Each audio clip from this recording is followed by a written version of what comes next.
क्या हो गया?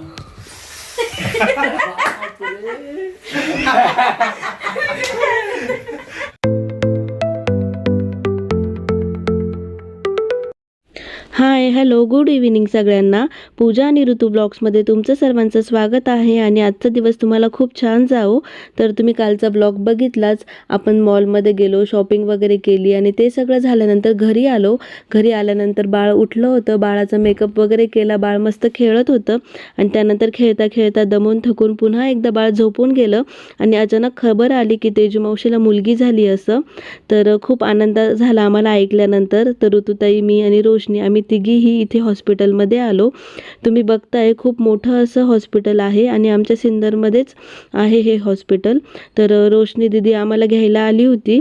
तर मग तिच्या स्कूटीवर बसून आम्ही दोघीही इथे हॉस्पिटलमध्ये आलो. आणि इथे आमच्या आधी ना घरातले रिलेटिव्स पण आलेले होते. आणि हे बघा आपल्या बाळाचे पप्पा आणि तिकडे बाळाचा भाऊ आहे जो मस्त नाचत होता. तर खूप सुंदर आणि खूप क्यूट असं बाळ होतं. आणि मुलगी झाली होती आणि तिला पहिला मुलगा होता, त्यामुळे तिला मुलीची खूप हौस होती. आणि तिला मुलगी झाली ऐकल्यानंतर आम्हाला सर्वांना इतका आनंद झाला. सगळे एकदम खुश होते. आणि मस्त झालं, खूप भारी वाटलं सगळ्यांना भेटून बोलून. तुम्ही इथे बघताय बाळाचे पप्पा आणि बाळाचा भाऊ बाळासोबत फोटो काढताय. आणि मागे तेजू मावशी झोपलेली होती. इकडे शुभम मामा आलेला होता आणि सियाला आरूला उचलून घेतलं होतं त्याने. तुम्ही बघताय आरू सियाची पप्पी घेते. खूप क्यूट आहेत दोघी पण. आणि आम्ही सगळे जर बसलो होतो इथे, खूप छान वाटलं. यानंतर आम्ही फोटोही काढले. तुम्ही बघू शकता रोशनी दीदीनेही बाळासोबत फोटो काढले आणि मीही काढला. तर आमचे फोटो पण खूप छान आले, खूप भारी वाटलं. त्यानंतर मग आम्ही घरी आलो पुन्हा एकदा तिघी पण. जवळपास सायंकाळचे 7:30 वाजले होते. आणि आपला स्पेशल मेनू आहे आजचा दही पनीर मसाला. आणि बाळ मस्त खेळत होतं बाळाच्या आजीसोबत. तर मग आम्ही ऋतुताईंनी आणि मी रोशनीताईला पण खूप फोर्स केला की थांब तू पण जेवण करून जा. पण ती काही थांबली नाही. मग आम्ही इथे स्वयंपाकाला सुरुवात केली. तुम्ही बघताय मस्त असं सगळं काही रेडी करून ठेवलेलं होतं. आणि पनीरचेही काप करून घेतले. भाजीची सगळी तयारी झाली. आणि इथे आपल्याला पनीर मॅरिनेट करायचं आहे. आणि एका साईडला पिठाचा गोळाही मळून ठेवलेला होता पोळ्या करण्यासाठी. तर इथे सगळे मसाले टाकले. मसाले टाकल्यानंतर यामध्ये आपल्याला टोमॅटो, त्यानंतर शिमला, पनीर हे सगळं मिक्स करायचं आहे आणि मॅरिनेट करायला ठेवायचं आहे 10 ते 15 मिनटासाठी. आणि एका साईडला दह्यामध्ये आपण 2 चमचे डाळीचं पीठ 2 चमचे बेसनाच्या डाळीचं पीठ आणि थोडासा गरम मसाला, थोडासा पनीर मसाला हे टाकून आपण तेही एकत्र करून ठेवलं. आणि त्यानंतर जे मॅरिनेट केलेलं पनीर होतं, शिमला, टोमॅटो आणि कांदा वगैरे होता, तो कढईमध्ये मस्त असा परतायला टाकला. आणि एका बाजूला मी चपात्या करत होती आणि एका साईडला ऋतुताई भाजी करत होत्या. तर आम्ही दोघी मिळून जेव्हा स्वयंपाक करतो ना, तर अक्षरशः स्वयंपाक म्हणजे खूप लवकर होतो. अर्धा तासातच आमचा स्वयंपाक होऊन जातो. आणि कुकरमध्ये आम्ही मस्त अशी बिर्याणी बनवलेली होती बासमती तांदळाची. आणि आपली भाजी पण आता थोड्याच वेळामध्ये रेडी होईल. आणि त्याचसोबत वरती मिस्टरांचं काहीतरी चालू होतं, डेकोरेशन करण्याचं काम. येत होते, जात होते, बाहेरून काहीतरी आणत होते, पण काही कळत नव्हतं मिस्टरांचं काय चाललं आहे असं. आणि खरं तर आज मिस्टरांची खूप इच्छा होती बाहेर हॉटेलला जेवायला जाण्याची. पण आम्हीच त्यांना बोललो की बाहेर जाण्याची काही गरज नाही, आपण घरीच छान काहीतरी मेनू बनवू. तर तुम्ही इथे बघताय मिस्टर काहीतरी डेकोरेशनच्या वस्तू घेऊन बसलेले आहेत.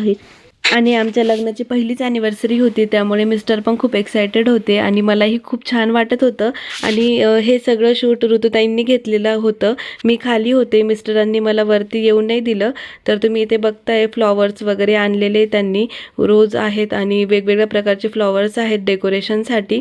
आणि त्यांनी डेकोरेशन करायला सुरुवात केली. मागे आपलं वेलकम बेबीचं डेकोरेशन वगैरे होतं, ते सर्व त्यांनी काढून घेतलं सुरुवातीला. आणि जे वरच्या फ्लोअरला जे बलून्स वगैरे होते ते तसेच राहू दिले. तू काय कॅन्डल लाईट डिनर करतोय का? कॅन्डल लाईट डिनर करतोय का वाईन करतोय, वाईन ठेवतोय का? तुम्ही बघितलं अमोल भाऊ त्यांना विचारताय तू काय कॅन्डल लाईट डिनर करतोय का. तर तुम्ही बघताय मिस्टर एकदम बिझी आहे आणि एकदम मग्न होऊन डेकोरेशन करताय. त्यांनी काही रिस्पॉन्सच नाही दिला कारण ते एकदम बिझी होते. आणि एकदम मन लावून काहीतरी डोक्यामध्ये विचार चालू आहे त्यांचा, काय करू, कसं करू वगैरे वगैरे. आणि ऋतुताईंनी आणि मिस्टरांनी मिळून असं छान असं डेकोरेशन केलं. तर मला माहिती नव्हतं वरती यांचं काय चाललं आहे. आमचं जेवण वगैरे झालं आणि मिस्टरांनी काही जेवण केलंच नाही. त्यांना मी खूपदा बोलली की अहो आधी जेवण करून घ्या, त्यानंतर तुम्ही डेकोरेशन करा, काय करायचे ते नंतर करा, पण आधी जेवण वगैरे करून घ्या. पण त्यांनी तरीही ऐकलं नाही. ते बोलले की नाही मी सगळं झाल्यानंतरच जेवण करेल. तर मग चाललंय त्यांचं आता एक एक डेकोरेशन करण्याचं काम. आणि आम्ही सगळेजण खाली होतो. त्यानंतर ऋतुताई, अमोल भाऊ, मम्मी, मी, आम्ही सगळे खाली बसलो आणि मिस्टर एकटेच वरती होते आणि काहीतरी करत होते. त्यांनी सगळ्यांना खाली काढून दिलं की तुम्ही सगळेजण खाली जा, मला डिस्टर्ब नका करू, मी करतो सगळं व्यवस्थित आणि मी जेव्हा बोलवेल तेव्हा सगळेजण वरती या. तर मग आम्ही पण म्हटलो ठीक आहे चालेल, तुम्ही सांगा आम्हाला, मग आम्ही वरती येऊ म्हणून. तर इथे तुम्ही बघताय मिस्टरांनी 4 काचेचे ग्लास घेतलेले आहे आणि त्यामध्ये ना हळदीचं पाणी तयार केलं आहे. त्यांना आहे ना ॲक्च्युली कॅन्डल्स लावायच्या होत्या, पण त्यांना त्या कॅन्डल्स काही भेटल्या नाही. आम्ही मॉलमध्ये गेलो होतो ना आज, तर तेव्हा पण त्या कॅन्डल्स भरपूर सापडल्या त्यांनी, पण तरी त्यांना ते भेटल्या नाही. मग त्यामुळे त्यांनी ना काचेच्या ग्लासमध्ये ना हळदीचं पाणी वगैरे बनवलं आणि त्या पाण्यामध्ये ना आपले पाण्याचे जे दिवे असतात ना ते दिवे टाकले होते, ज्यामुळे थोडासा लाईट होईल आणि आपल्याला जे शूट करायचं होतं ना ते लाईट ऑफ करून करायचं होतं. त्यामुळे मग त्यांनी ते पाण्याचे दिवे त्या पाण्यामध्ये टाकले आणि इथे वाईनचे 2 ग्लास ठेवलेले, ज्यामध्ये मिस्टरांनी स्ट्रिंग टाकली होती आणि मी काही स्ट्रिंग पित नाही आणि मिस्टरही पित नाही, पण मग त्यांनी म्हणजे शो म्हणून टाकली होती. मी त्यांना बोलली होती आपल्याकडे बीटरूट ज्यूस अवेलेबल आहे, पण मग तो इतका नव्हता, 2ही ग्लासमध्ये पुरेल इतका, त्यामुळे मग त्यांनी स्ट्रिंगच टाकली. आणि त्या साईडच्या बरण्या आहेत ना त्याला लाईटिंग्स वगैरे गुंडाळल्या आणि मध्ये मस्त फ्लॉवर्स टाकले. तर तुम्ही बघताय आपलं फायनल डेकोरेशन खूप छान झालं होतं आणि सेंटरला लॅपटॉप ठेवलेला आहे आणि त्यामध्ये आमच्या लग्नाची कॅसेट लावली होती. तर खूप सुंदर व्हाईब म्हणजे वाटत होती की लग्नाची कॅसेट बॅकग्राऊंडला चालू आहे आणि मध्ये मस्त आय लव्ह यू नाव आहे. केक पण खूप मस्त आणला होता मिस्टरांनी, ज्यावर एक सिम्बॉल होता. तर मग छान वाटत होतं. तुम्ही बघताय खूप मस्त असं डेकोरेशन झालंय आणि आपला राहुल दादा आलाय शूट करण्यासाठी. तर मस्त अशी रील शूट करायची होती. तर मग मिस्टरांनी राहुल दादाला बोलवलं आणि छान अशी रील त्यांनी शूट केली. तर तुम्ही बघत राहा पुढे, खूप छान आहे ब्लॉग.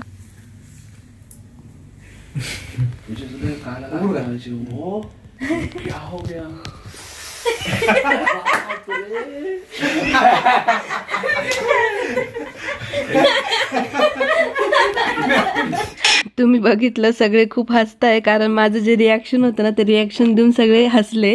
कारण ना सगळ्यांना माहिती होतं की मला पण माहिती आहे वरती डेकोरेशन चालू आहे. मला थोडीशी आयडिया होती की मिस्टर कोणत्या टाईपचं डेकोरेशन करताय. राहुल दादा रील शूट करायला आला आहे वरती, मिस्टरांचे सगळे भाऊ बहिणी सगळ्याजणी बसलेल्या आहे. पण तरी पण मी थोडंसं ओव्हर ॲक्टिंग केली, थोडंसं रिॲक्शन देण्याची, म्हणून माझ्या रिॲक्शनला बघून सगळे खूप हसले. मध्ये आल्यानंतर मग आम्ही थोडंसं मस्त शूट केलं आणि मग केक वगैरे कापायचा होता आणि रील शूट करण्यासाठी जे काही आम्ही जसं काही बघितलं होतं ना सेम तसंच आम्ही करत होतो. तर खूप छान वाटलं. म्हणजे एक सांगू का, लग्नाच्या आधी असं सेलिब्रेशन्स खूप जण करतात. म्हणजे कॅफेमध्ये डेकोरेशन असो किंवा बर्थडे सेलिब्रेशन असो किंवा एकमेकांसाठी इफर्ट्स घेणं असो, लिटिल गोष्टी असतात, छोट्या छोट्या गोष्टी असतात ज्या आपण एकमेकांना आनंदी ठेवण्यासाठी करतो. तर नवीन लग्न झाल्यावर किंवा लग्नाच्या आधी सगळेजण करतात, पण लग्नाच्या 1 वर्षानंतरही किंवा एक बाळ झाल्यानंतरही तीच एक्साइटमेंट, तेच प्रेम आणि एकमेकांना म्हणजे समजून घेणं किंवा एकमेकांना खूप आनंदात बघण्यासाठी जे एफर्ट्स असतात ना ते स्टेबल असणं खूप महत्त्वाचं असतं. आणि मी मिस्टरांसोबत म्हणजे अक्षरशः आम्ही लहानपणापासून सोबत आहे. तुम्हाला माहितीच आहे आमची लव्ह स्टोरी आम्ही तुमच्यासोबत शेअर केलेली आहे. मी मिस्टरांसोबत लहानपणापासून आहे, पण त्यांनी मला प्रत्येक वर्षी माझ्या बर्थडेला स्पेशल फील करणं, प्रत्येक वर्षी नवनवीन डेकोरेशन करणं, नवनवीन गिफ्ट्स देणं, म्हणजे प्रत्येक वर्षी त्यांचे जे इफर्ट्स असतात ना ते वाढत जातात. दरवर्षी नवीन काहीतरी असं त्यांचं चालू असतं. आणि ह्या वर्षीसुद्धा त्यांनी माझा डेज खूप स्पेशल बनवला. त्यांना माहिती होतं मम्मी हॉस्पिटलमध्ये ॲडमिट आहे, त्यामुळे पूजा बाहेर कुठे येणार नाही आणि बाळ पण लहान आहे आणि हॉटेलला वगैरे ते मला खूपदा बोलले की आपण हॉटेलला सेलिब्रेशन करू, बाहेर जाऊ कुठेतरी, नाशिकला जाऊ. पण मग मम्मी ॲडमिट असल्यामुळे आम्ही ते सगळं कॅन्सल केलं. पण त्यांना असं वाटलं की ही घरातच असेल, मग घरामध्ये पण हिला स्पेशल फील झालं पाहिजे, आपण कुठेतरी काहीतरी करू बुवा, म्हणून मग त्यांनी घरातच डेकोरेशन केलं. आणि तुम्ही बघितलं खूप सुंदर असं डेकोरेशन होतं. मिस्टरांचे काही फ्रेंड्स होते तेही आलेले होते सेलिब्रेशनला. आपला राहुल दादाही होता आणि खूप भारी वाटलं, खूप मस्त एन्जॉय केला आम्ही. आमची दोघांची एंट्री झाली आणि मग त्यानंतर सगळेजण मस्त गप्पा मारत होते. तुम्ही बघताय ऋतुताईंचं पण लुक बघून घ्या. त्यानंतर मग आम्हाला केक कापायचा होता. मग माझी इच्छा होती की बाळासोबतच आपण केक कापू. मग अण्णा बाळाला घेऊन आला वरती, तर मग मी बाळाला घेतलं. म्हटलं चला आता आपल्याला केक कापायचं. आणि तिथे जे तुम्हाला ग्लास दिसत होते ना, ते वाईनचे ग्लास होते, पण त्यामध्ये आम्ही स्ट्रिंग टाकली होती. स्ट्रिंग ही सॉफ्ट ज्यूस आहे आणि सर्दीमुळे मिस्टरांनीही ती घेतली नाही आणि मीही घेतली नाही, तर मिस्टरांनी त्यांच्या मित्राला देऊन टाकली होती. नंतर आम्ही ते ग्लास उचलून ठेवले सांडायला नको म्हणून. आणि आपलं बाळ हेच माझ्याकडून मिस्टरांना गिफ्ट होतं, तर माझी इच्छा होती बाळासोबत केक कापायची. तर इथे आम्ही मस्त सेलिब्रेशन केलं, तर बघत राहा पुढे.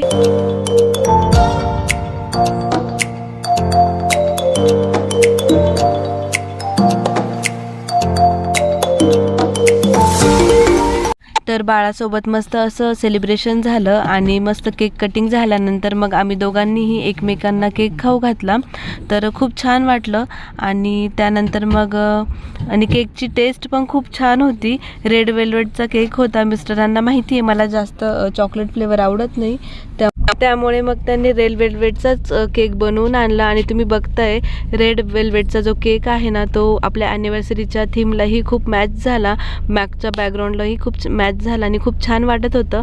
मग इथे केक कटिंग वगैरे झालं आणि आपल्या बाळासोबत बाळाचे मामा, बाळाचे मोठे पप्पा, मोठी मम्मी सगळेजण मस्त खेळत होते, मस्त गप्पा मारत होते. आणि बाळ बघा कसं बघतंय टुकमुकू.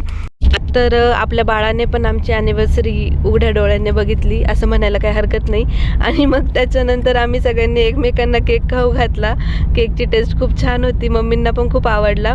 तर मजा आली, खूप भारी वाटत होतं. सगळेजण एकत्र होते आणि जवळपास रात्रीचे 12 वाजले होते. ॲनिव्हर्सरी संपत आली होती आणि त्यावेळेला आम्ही मस्त केक कापून केक खात होतो. पण मग छान वाटलं. तुम्हालाही व्हिडिओ कसा वाटला कमेंटमध्ये नक्की सांगा. व्हिडिओ आवडला असेल तर व्हिडिओला लाईक करा, शेअर करा आणि आपल्या चॅनलला सबस्क्राईब करायला विसरू नका.